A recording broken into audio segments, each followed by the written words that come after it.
Hello, I'm Brigantia Blackbird of Blackbird's Brew. Welcome to our series on the Havamal. This week we're looking at verse 60 and examining 3 translations. The first translation reads, "Of dry logs saved and roof bark stored, a man can know the measure of firewood which should last him out court and half years to comes." That's Olive Bray. Second translation. "A man should know how many logs and stripes of bark from the birch to stalk in autumn, that he may have enough wood for his winter fires."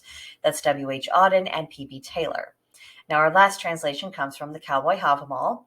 "You know how to measure wood and bark for a roof, and you know the way to tell time and determine the seasons. You know this stuff, son."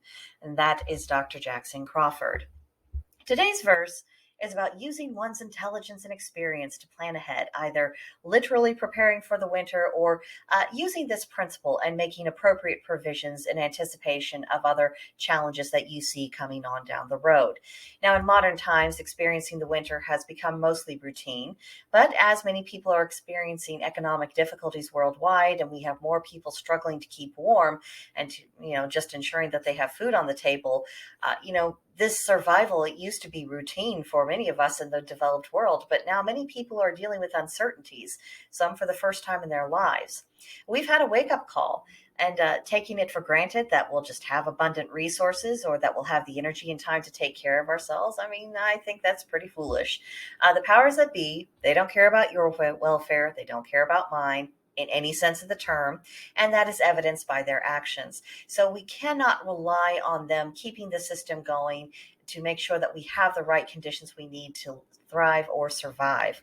We are correct to criticize all the things that have led to the destabilization of the world, but we can't just criticize something. We've got to focus our energies on doing what we can to take care of ourselves and those around us, rather than trusting that we'll have outside help if we should need it.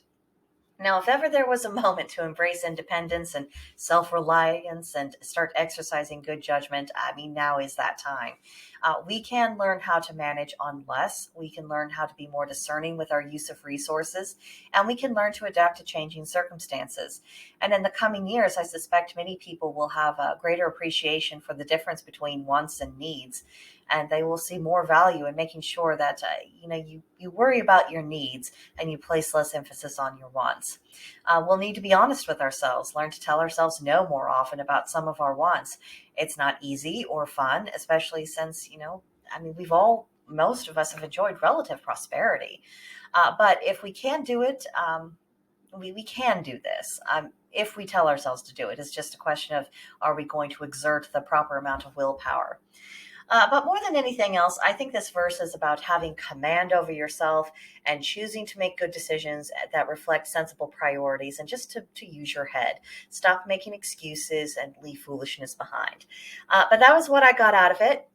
Now's the time has come, as always, for you to share your own insights with me. Tell me all about it in the comments section below, or pay me and the group a visit at Blackbird's Brew on Gilded. There's a link to join us in the description box below, and we'd be happy to have you. But that'll do it for now, and I'll see you next time. Bye.